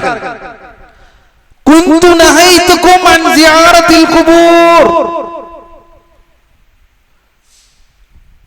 இதை விட்டு விட்டார், இதை எடுத்துக்கொண்டார். சரி, ஜியாரத் என்றால் என்ன? அங்க போய் அவரிடம் ஷஃபாஅத் கேட்பதா? அங்க போய் அவரிடம் பரிந்துரை கேட்பதா? அவரிடம் துஆ கேட்பதா? பாருங்கள், ஏன் தடுத்திருந்தார்கள் அல்லாஹ்வின் அடியார்களே? ஏன் தடுத்திருந்தது ஆரம்பத்தில்? எதனால்? உலமாக்கள் விளக்குகிறார்கள். இஸ்லாத்தின் ஆரம்ப காலத்தில் ஏகத்துவ கொள்கையை பாதுகாக்கவும், மையத்துகள் மீதான அதீத பற்றி துண்டிக்கவும், இணை வைப்பிற்கு இட்டுச் செல்லும் மன்னரை வழிபாட்டை தடுக்கவும், ஆண்கள் பெண்கள் என்று யாரையும் பார்க்காமல் மன்னரைகளை ஜியாரத் செய்வதை மார்க்கம் தடை செய்திருந்தது. செல்ல வேண்டாம், அங்கு போக வேண்டாம். ஏன்? அங்கு சென்றால் கொள்கை குழப்பம் ஏற்படும். ஏனெனில் இப்போதுதான் இஸ்லாம் வந்திருக்கிறது. மக்களை ஒருநிலைப்படுத்துகிறார்கள். நபி என்ற ஸல்லல்லாஹு அலைஹி வஸல்லம் மக்களை நேர்நிலையில் நேர்கோட்டில் பயணித்துக் கொண்டிருக்கிறார்கள். ஏகத்துவத்தின் பால் அழைக்கிறார்கள். அல்லாஹ் அல்லாத மற்றவர்களை அழைத்து பிரார்த்தனை செய்யக்கூடாது. இந்த நேரத்தில் கபர்களுக்கு சென்றால் கொள்கை குழப்பம் ஏற்படலாம். மையத்தின் மீதான அதீதி பற்று, இணை வைப்பிற்கு அவர்களை இட்டுச் செல்லும் என்ற அந்த பயம் என்ற அந்த ஒரு விடயம் இருந்தது என்பதனால் மார்க்கம் தடுத்திருந்தது. எதற்காக தடுக்கப்பட்டதோ மறுபடியும் இதை ஜியாரத் என்ற வார்த்தையை காரணமாக வைத்து தடுக்கப்பட்டதை மறுபடியும் இதை அவர்கள் ஹலாலாக்கி விட்டார்கள். அவர்களுக்கு இதை ஹலாலாக்கி விட்டார்கள். மார்க்கம் இதை ஹராமாக்கி இருக்கிறது. அல்லாஹ் நம்மை நேர்வழியை செலுத்துவானாக. அவர்கள் அறியாமை காலத்திற்கு நெருக்கமாக இருந்ததால் அந்த அறியாமை காலத்து வீணான பேச்சுகளை பேச வாய்ப்பு இருந்தது என்பதால் இத்தடை ஆரம்பத்தில் இருந்தது. இஸ்லாத்தின் அடிப்படைகள் கவனிங்கள். ஆனால் அதற்கு பிறகு இஸ்லாத்தின் அடிப்படைகள் நிலை பெற்று அதன் அடையாளங்கள் பரவிய பிறகு ஜியாரத் செய்வதற்கு அனுமதி வழங்கப்பட்டது. ஏனெனில் இஸ்லாம் ஊராகிவிட்டது, இஸ்லாம் நிலை பெற்று விட்டது. சஹாபாக்கள் ஏதோ இருந்த மனிதர்கள் சஹாபாக்கள் என்ற உண்டைய அந்தஸ்துக்கு அடைந்தார்கள். பின்னால் வந்த அனைத்தையும் தௌபா கேட்டு அல்லாஹ்விடம் திரும்பிவிட்ட ஒரு சத்திய கூட்டமாக அவர்கள் உருவெடுத்ததற்கு பிறகு அல்ஹம்துலில்லாஹ், அல்லாஹ் அவர்களை பொருந்தி கொண்ட பிறகு இனி எந்த பிரச்சனையும் இல்லை என்ற அந்த அடிப்படையில் அல்லாஹ்வின் தூதர் மார்க்கம் தடை செய்திருந்த அந்த தடையை மறுபடியும் என்ன செய்கிறது? சஹாபாக்களுக்கு நீக்கிவிட்டது. முஸ்லிம்களுக்கு என்ன காரணம்? சிதத்தன்மை அடைந்து விட்டது. இஸ்லாம் அந்த உறுதித்தன்மை கிடைத்து விட்டது இந்த விஷயத்தில். எனவே அந்த அனுமதி மறுபடியும் வழங்கப்படுகிறது. லா இலாஹ இல்லல்லாஹ். இதை விட என்ன செய்ய வேண்டும் அல்லாஹ்வின் அடியார்களே? இதை விட ஒரு மனிதன் என்ன செய்ய முடியும்? ஆனால் இதை பாருங்கள், எதற்காக தடுக்கப்பட்டதோ அதற்காகவே மறுபடியும் இந்த கபறுகளை நோக்கி இன்று மக்கள் செல்லக்கூடியவர்களாக ஆகிவிட்டார்கள். எதற்காக தடுக்கப்பட்டதோ பாருங்கள், இதுதான் தடுக்கப்பட்டிருந்ததுதான் அடிப்படையில் இந்த காரணங்களுக்காக. சரி, ஜியாரத் செய்யலாமா? அல்லாஹ்வின் அடியார்களே கவனமாக கேளுங்கள். பாரக்கல்லாஹு ஃபீக்கும். ஜியாரத் என்பது மார்க்கத்தில் அடிப்படையில் அனுமதிக்கப்பட்ட ஒரு விஷயமாகத்தான் இருக்கிறது. மௌத்தை நினைவு கூறுவதாக இருக்கிறது. இன்னும் சொல்ல போனால் இப்னு ஹஸம் ரஹிமஹுல்லாஹ் மார்க்க இந்த இஸ்லாமிய வரலாற்றில் மாபெரும் ஃபிக்ஹ் அறிஞர். எப்போது மரணித்தார்கள் இப்னு ஹஸம்? யாருக்காவது தெரியுமா? இப்னு ஹஸம் 456 ஹிஜ்ரியில் மரணித்த ஒரு இமாம். அவர்கள் எந்த அளவுக்கு சொல்கிறார்கள் என்றால், முஸ்லிம்கள் வாழ்நாளில் ஒரு முறையாவது மன்னரைகளை அவர் ஜியாரத் செய்திருக்க வேண்டும், ஃபர்த் என்று கூறுகிறார்கள். வாழ்நாளில் ஒரு முறை. மேலும் அல்லாஹ்வின் அடியார்களே, இது எந்த விதத்திலும் மார்க்கத்தில் ஒரு முறை ஃபர்த் என்பது கிடையாது, சுன்னா.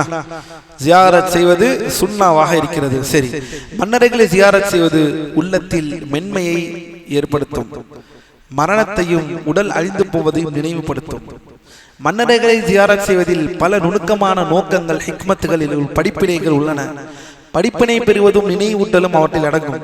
கடைசியாக ஜியாரத் செய்தது எப்போது? கடைசியாக மன்னரையை சென்று பார்ப்பது தனிமையில். தௌஹீத் தெரிந்த மக்கள் கடைசியாக மன்னரைக்கு சென்று வந்தது எப்போது? நான் போனாதான் போவேன், அந்த மாதிரியா? எப்படி அல்லாஹ்வின் அடியார்களே இன்று இயங்கிக் கொண்டிருக்க இந்த வேகமான உலகத்தில் இல்ல நான் போக கூடாதுன்னு இருக்கீங்களா? அங்கெல்லாம் போனா நல்லதா? அப்படியா? லா ஹவ்ல வலா குவத்த இல்லா பில்லாஹ். மறுபடியும் ஜாஹிலியா காலத்து பழக்கம், மூட நம்பிக்கைக்கு இட்டு விட்டதல்லவா இது? மூட நம்பிக்கைக்கு இட்டு விட்டதல்லவா? அந்த மாதிரி யாராவது எண்ணம் இருக்கிறதா? ஹராம், பித்ஆ. நல்ல இடத்துக்கு போகணும், தியேட்டருக்கு போ. வேற வேற எங்க போகணும்? மாலு. ஏன்னா இங்கெல்லாம் போனா ஆகிரத்தை நினைவூட்டும் நமக்கு, இல்லையா? கபரு மண்ணறைக்கு போலாம் அப்படின்னா, மண்ணறைக்கா?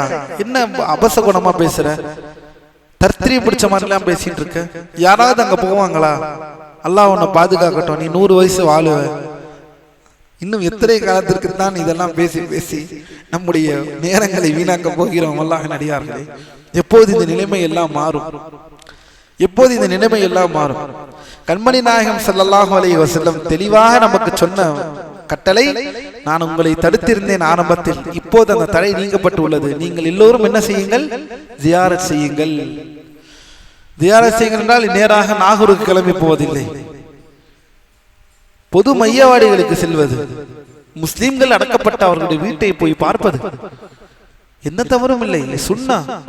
அங்க நின்று அவர்களுக்காக இந்த துஆக்களை, ஆதாரமான அங்கீகரிக்கப்பட்ட இந்த துஆக்களை அவர்களுக்காக, இந்த துஆக்களை அல்லாஹ்விடம் கேட்பது. நானும் அந்த துஆவின் அர்த்தத்தை பார்த்தீங்கன்னா நீங்கள் உங்களுக்கு போக தோன்றும். நாங்களும் உங்களை போல், நீங்கள் முன் சென்று விட்டீர்கள், நாங்கள் பின்னால் வர இருக்கிறோம்.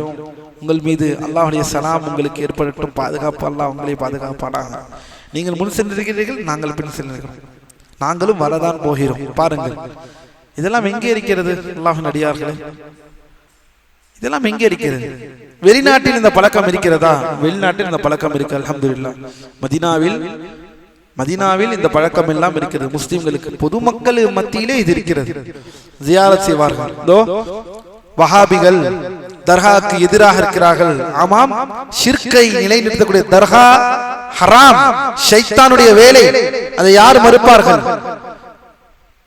யார் மறுப்பார்கள்? ஆனால் ஜியாரத் என்பது முஸ்லிம்களின் பொது மையவாடிகளை, ஒரு முஸ்லிம் சென்று மரணத்தை நினைத்து சிந்தித்து இந்த துஆக்களை அல்லாஹ்விடம் அழைத்து கேட்டு திரும்பி வருவது என்பது மார்க்கம் அங்கீகரித்த ஒரு செயல்.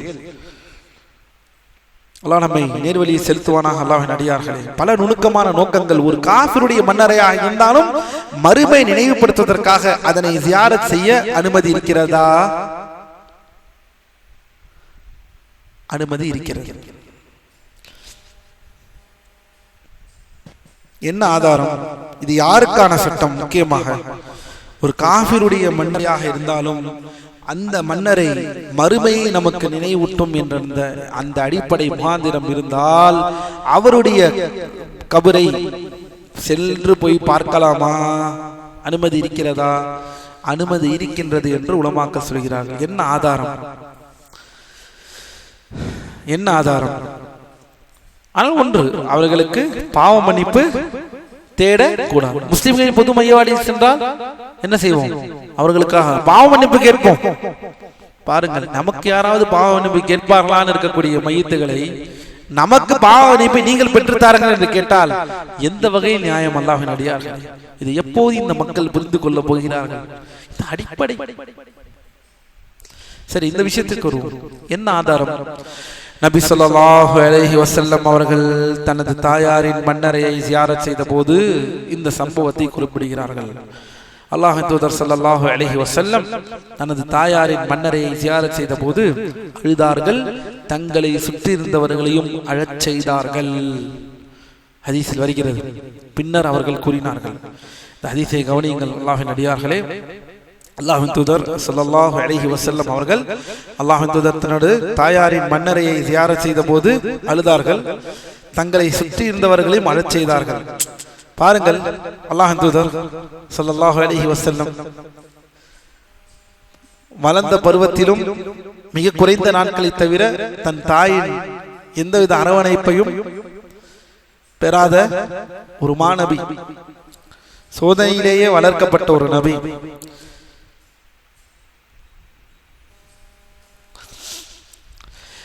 நபி அவர்கள் தனது தாயாரின் மன்னரை ஜியாரத் செய்த போது அழுதார்கள், தங்களை சுற்றி இருந்தவர்களையும் அழச் செய்தார்கள். பின்னர் அவர்கள் கூறினார்கள், அல்லாஹ்வின் தூதர், அவருக்காக பாவ மன்னிப்பு தேட எனது ரப்பிடம் நான் அனுமதி கோரினேன், எனக்கு அனுமதி வழங்கப்படவில்லை. இப்படி என் தாய்க்காக நான் பாவ மன்னிப்பு தேட எனது ரப்பிடம் இஸ்தஅதன்து ரப்பி ஃபீ அன் அஸ்தக்ஃபிர லஹா ஃபலம் யுஅதன் லீ, எனக்கு அனுமதி அளிக்கப்படவில்லை. அவரது மன்னரையை ஜியாரத் செய்ய அனுமதி கோரினேன், அதற்கு அனுமதி வழங்கப்பட்டது. எனவே மன்னரைகளை ஜியாரத் செய்யுங்கள், நிச்சயமாக அவை மரணத்தை நமக்கு நினைவூட்டுகின்றன என்று அல்லாஹ்வின் தூதர் ஸல்லல்லாஹு அலைஹி வஸல்லம் அவர்கள் கூறினார்கள். மற்றும் ஒரு நோக்கமும் மனிதர் மரணித்தவர்களுக்காக பிரார்த்தனை செய்வதாகும். முஃமின்களில் மன்னரைகளை ஜியாரத் செய்வது, அவர்களுக்கு சலாம் சொல்வதும் அவர்களுக்கு துஆ செய்வதும் விரும்பத்தக்கதாகும். முஸ்தஹப், கவனித்துக் கொள்ளுங்கள்.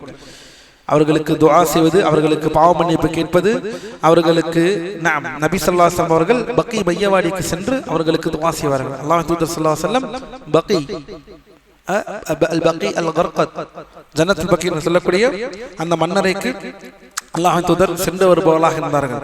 ஒவ்வொரு முறை செல்லும் பொழுது இந்த துஆக்களை எல்லாம் ஓதுவார்கள். முஃமின்களே, இல்லத்தார்களே, முஃமின்களின் இல்லத்தாரே, உங்கள் மீது சாந்தி உண்டாகட்டும், நிச்சயமாக அல்லாஹ் நாடினால் நாங்களும் உங்களை வந்து அடையக்கூடியவர்களே. இன்னும் சில அறிவிப்புகளில் முஃமின்கள் மற்றும் முஸ்லிம்களான இல்லத்தாரே, உங்கள் மீது சலாம் உண்டாகட்டும், நிச்சயமாக அல்லாஹ் நாடினால் நாங்களும் உங்களை வந்து சேருவோம், எங்களுக்கும் உங்களுக்கும் அல்லாஹ்விடம் ஆஃபியாவை, பாவ மன்னிப்பை நான் வேண்டுகிறேன்.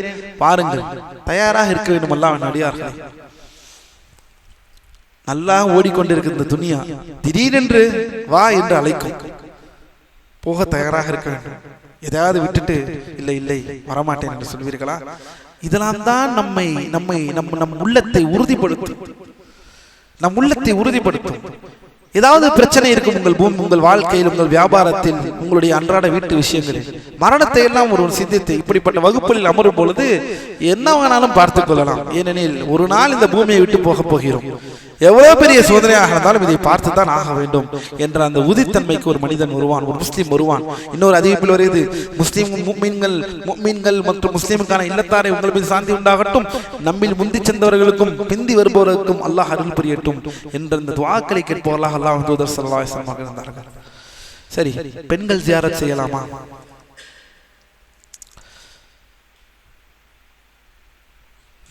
பெண்கள் ஜியாரத் செய்யலாமா? خلافة இப்னு பாஸ் ரஹிமஹுல்லாஹ் அவர்கள் சொல்கிறார்கள், பெண்களை பொறுத்தவரை அவர்கள் மன்னரைகளை ஜியாரத் செய்ய அனுமதி இல்லை. ஏனெனில் மன்னரைகளை ஜியாரத் செய்யும் பெண்களை அல்லாஹ்வின் தூதர் ஸல்லல்லாஹு அலைஹி வஸல்லம் அவர்கள் சபித்துள்ளார்கள். மேலும் அவர்களது ஜியாரத்தினால் குழப்பம், ஃபித்னா ஏற்படும் என்றும் அவர்களுக்கு பொறுமை குறைவாக இருக்கும் என்று அஞ்சப்படுவதால் இத்தடை அவர்களின் மீது விதிக்கப்பட்டுள்ளது என்று இப்னு பாஸ் ரஹிமஹுல்லாஹ் அவர்கள் கூறுகிறார்கள். ஷேக் அரஃபாத் என்ன சொல்கிறார்கள் என்பதை பார்ப்போம். ஆசிரியர் ரஹிமஹுல்லாஹ் கபருடைய விஷயத்தில் ஆண்களுக்கும் பெண்களுக்கும் இடையிலான சட்டத்தை வேறுபடுத்துகிறார்கள். ஆண்களுக்கு ஜியாரத் செய்வது அனுமதிக்கப்பட்டதுடன் அது விரும்பத்தக்கது என்று குறிப்பிடுகிறார்கள். அதுவே பெண்களை பொறுத்தவரை ஜியாரத் செய்வது ஹராம் என்ற கருத்தையே ஆசிரியர் இங்கு வலுப்படுத்துகிறார். இதை சொல்வது யார்?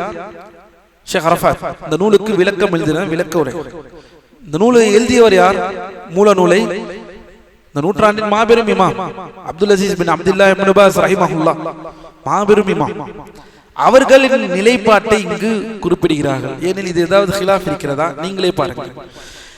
பெண்களை பொறுத்தவரை ஜியாரத் செய்வது ஹராம் என்று நூலாசிரியர் குறிப்பிடுகிறார்கள். இது இமாம் அஹமது அவர்களின் அறிவிப்பாகும். இது இமாம் அஹமது ரஹிமஹுல்லாஹ் ஹம்பலி மذஹபுகள் அவர்களுடைய அறிவிப்பிலிருந்து தினமாக கிடைக்கப்பட்ட அறிவிப்பு அவர்களை கூற்றாகும். அது மட்டுமல்ல, இமாம் ஷாஃபிஈ மذஹபிலும் ஒரு கருத்தாகவும் இது இருக்கிறது. ஒரு கருத்தாக. சரி, இதற்கு அவர்கள் என்ன ஆதாரம் சொல்கிறார்கள்? பெண்கள் ஜியாரத் செய்யக்கூடாது என்பதற்கு என்ன ஆதாரம்? பெண்கள் மையவாடிக்கு கணவன் மனைவி சென்றால் மனைவி நீ வர முடியாது, நான் மட்டும்தான் போக வேண்டும், உங்களால் வர முடியாது என்று சொல்லி கணவன் என்று சென்றால் அந்த சட்டத்தை பற்றி பார்க்கிறோம். மன்னரைகளை ஜியாரத் செய்யும் பெண்களை அல்லாஹ்வின் தூதர் ஸல்லல்லாஹு அலைஹி வஸல்லம் சபித்தார்கள் என்று இப்னு அப்பாஸ் ரலியல்லாஹு அன்ஹு அவர்கள் அறிவிக்கக்கூடிய செய்தி. மேலும் ஹஸ்ஸான் பின் சாபித் ரலியல்லாஹு அன்ஹு அவர்கள் அறிவிக்கிறார்கள், மன்னரைகளை அதிகமாக ஜியாரத் செய்யும் ஸுவாராத் இந்த பெண்களை அல்லாஹ்வின் தூதர் அவர்கள் சபித்தார்கள். அபூ ஹுரைரா ரலியல்லாஹு அன்ஹு அவர்கள் வழியாகவும் இது போன்ற செய்தி வந்துள்ளது, மன்னரைகளை அதிகமாக ஜியாரத் செய்யும் பெண்களை அல்லாஹ் சபிப்பானாக. சரி, மன்னரைகளை ஜியாரத் செய்ய பொதுவான அனுமதி வழங்கப்படுவதற்கு முன்னரே இந்த தடை இருந்தது என்று யாரெல்லாம் இந்த ஹதீஸ்களை முன்கூட்டி வந்து இதற்கு வாதிடுகிறார்களோ இவர்களுக்கான பதில் என்னவென்றால் ஷேக் அரஃபாத் சொல்கிறார்கள், மன்னரைகளை இதற்கு முன்னால் ஜியாரத் செய்யக்கூடாது என்ற தடை இருந்தது அல்லவா, அந்த தடையைத்தான் இது குறிக்கிறதே தவிர ஜியாரத் செய்ய அனுமதி வழங்கப்பட்ட போது அந்த அனுமதி ஆண்களுக்கும் பெண்களுக்கும் பொதுவானதாகவே அமைந்தது என்று அறிஞர்கள் குறிப்பிடுகிறார்கள் என்பதை ஷேக் அரஃபாத் இங்கு பதிவு செய்கிறார்கள். இப்போதுதான் நாம் ஒரு ஹிலாஃபான ஒரு விஷயத்திற்குள் வருகிறோம். ஜியாரத்தை பொறுத்தவரை ஜியாரத்தை பெண்கள் செய்யக்கூடாது என்பது அறிஞர்களின் ஒரு சாராரின் கூற்றாக இருக்கிறது, நூலாசிரியர் கூற்றும் அதுவாகத்தான் இருக்கிறது. இப்னு பாஸ் ரஹிமஹுல்லாஹ், ஷேக் அரஃபாத் அவர்கள் இதற்கு இந்த விளக்கத்தை தருகிறார்கள். இப்னு பாஸ் ரஹிமஹுல்லாஹ் எந்த கருத்துக்களை கொண்டு இதை சொல்கிறார்கள் என்றால், இந்த செய்திகளை கொண்டு ஹராம் சபித்தார்கள், இது அனைத்துமே ஆரம்பத்தில் தடுக்கப்பட்ட ஜியாரத் தடுக்கப்பட்ட அந்த பொதுவான தடையில் பெண்களை பிரத்யேகமாக குறிப்பிட்டு வந்த செய்திகளாக தவிர அனுமதி அளித்ததற்கு பிறகு இந்த செய்திகளாக வரவில்லை. அனுமதி அளித்ததற்கு பிறகு ஆண்கள் பெண்கள் இல்லை, எல்லோரும் இதற்கு சமம் என்ற கருத்தை உலமாக்கள் கூறுகின்றனர். இதை இன்னும் ஆதாரம் இருக்கிறதா? தெளிவான ஆதாரத்தை பார்ப்போம். அப்துல்லாஹ் இப்னு அம்ர் அவர்கள் அறிவிக்கிறார்கள், நாங்கள் அல்லாஹ்வின் தூதர் ஸல்லல்லாஹு அலைஹி வஸல்லம் நடந்து சென்று கொண்டிருந்த போது ஒரு பெண்மணி வருவதை கண்டார்கள். அவர் யார் என்று அவர்களுக்கு தெரியாது என நாங்கள் எண்ணினோம். நாங்கள் பாதையில் திரும்பிய போது அவர் அருகில் வரும் வரை நபி அவர்கள் காத்திருந்தார்கள். அவர் அல்லாஹ்வின் தூதர் ஸல்லல்லாஹு அலைஹி வஸல்லம் அவர்களின் கடைசியில் யார் என்று பார்த்தால் அவர்கள் அல்லாஹ்வின் தூதர் ஸல்லல்லாஹு அலைஹி வஸல்லம் அவர்களின் மகள் ஃபாத்திமா ரலியல்லாஹு அன்ஹா. பார்த்துவிட்டு கேட்கிறார்கள், அவர்கள் அருகும் வரை, ஃபாத்திமாவே, உன்னை வீட்டிலிருந்து வெளியே வரச் செய்தது எது என அல்லாஹ்வின் தூதர் கேட்கிறார்கள். அதற்கு அவர்கள், இந்த வீட்டாரிடம் வந்தேன், அவர்களது மையத்திற்காக துஆ செய்தேன், அவர்களுக்கு ஆறுதல் கூறினேன் தந்தையே என்று கூறுகிறார்கள். அதற்கு நபி அவர்கள், ஒருவேளை நீ அவர்களுடன் மையவாடிக்கு வரை சென்றாயோ என கேட்டார்கள். மையவாடிக்கு நீ சென்றாயா என கேட்டார்கள். அதற்கு அவர், அல்லாஹ்விடம் நான் பாதுகாப்பு தெரிகிறேன், நீங்கள் இது குறித்து கூறிய எச்சரிக்கைகளை நான் கேட்டிருக்கிறேன், நான் அவர்களுடன் அங்கு செல்லவில்லை. எங்கு செல்லவில்லை? மன்னரைக்கு நான் செல்லவில்லை. இன்னும் சொல்ல போனால் அல் குதா என்ற இடம், குதா என்ற இடம் என்றால் கடினமான மண் இருக்கக்கூடிய இடம். ஏனெனில் கடினமான மண்ணை கொண்டு தஃபன் செய்ய வேண்டும் என்ற அந்த மன்னரையை அல்லாஹ் தூதர் ஸல்லல்லாஹு அலைஹி வஸல்லம் குறிப்பிடுகிறார்கள். நீங்கள் இது குறித்து எச்சரிக்கையை நான் கேட்டிருக்கிறேன், நான் அவர்களுடன் அங்கு செல்லவில்லை என்றார்கள். நபி அவர்கள் கூறினார்கள், ஒருவேளை ஃபாத்திமாவே நீ அவர்களுடன் அங்கு சென்றிருந்தால் உனது தந்தையின் பாட்டனார் அப்துல் முத்தலிப் சுவனத்தை காணும் வரை நீயும் அதனை காண மாட்டாய் என்ற பெரிய எச்சரிக்கை. உன் தந்தையின் பாட்டனார் யார்? அல்லாஹ் தூதர் ஸல்லல்லாஹு அலைஹி வஸல்லம் அவர்களே குறிப்பிடுகிறார்கள், உன் தந்தை என்று தன்னை தான் குறிப்பிடுகிறார்கள். உன் தந்தையின் பாட்டனார் அப்துல் முத்தலிப், அல்லாஹ் தூதரின் பாட்டனார் அப்துல் முத்தலிப் சுவனத்தை பார்க்கும் வரை நீ பார்க்க மாட்டாய். அப்துல் முத்தலிப் எந்த கொள்கை? அவர் எப்படி சுவனத்தை பார்ப்பார்? அவர் பார்க்கும் வரை நீ பார்க்க மாட்டாய் என்றால் என்ன அர்த்தம்? எச்சரிக்கை, பகிரங்கமான எச்சரிக்கை. இந்த ஹதீஸையும் ஆதாரமாக கொண்டு வருகிறார்கள். பெண்கள் என்ன செய்யக்கூடாது? ஜியாரத் செய்யக்கூடாது என்று. சரி, இந்த ஹதீஸ் தஈஃபான பலவீனமான ஹதீஸ். முதலில் இந்த ஹதீஸ் தஈஃபான பலவீனமான ஹதீஸ், இது ஆதாரத்திற்கு பொருத்தமானது அல்ல. ஷேக் அரஃபாத் முதலில் சொல்கிறார். இரண்டாவது, பெண்கள் மன்னரைகளை ஜியாரத் செய்வதை பெரும்பாலான அறிஞர்கள் கராஹத், வெறுக்கத்தக்கது என்று குறிப்பிடுகிறார்கள். வெறுக்கத்தக்கது மக்ரூஹ் என்று குறிப்பிடுகிறார்கள். மன்னரைகளை ஜியாரத் செய்யுங்கள், நிச்சயமாக அவை மரணத்தை நினைவுபடுத்துகின்றன, மற்றும் ஜியாரத் செய்யுங்கள், வீணான பேச்சுகளை பேசாதீர்கள் போன்ற ஹதீஸ்கள் தடையை மாற்றி அமைக்கக்கூடியதாக இருக்கிறது. பெண்களுக்கு தடை என்பது ஆரம்ப கால தடையில் உள்ள பிரத்யேகமான பெண்களுக்கு குறிப்பிடப்பட்டதை தவிர தடை நீங்கினதற்கு பிறகு பெண்களுக்கும் அந்த தடை நீங்குதல் பொருந்தும். ஜியாரத்தை நீங்கள் கபரை நீங்கள் என்ன செய்யுங்கள், ஜியாரத் செய்கிற பொதுவான ஹதீஸ் பெண்களுக்கும் பொருந்தும். இந்த அனுமதி வழங்கப்பட்ட போது அதில் ஆண்களுடன் பெண்களும் உள்ளடங்குகின்றனர். ஏனெனில் மறுமையை நினைவூட்டுவது என்பது ஆண்களை காட்டிலும் பெண்களுக்கே அதிக தேவை இருக்கின்றது.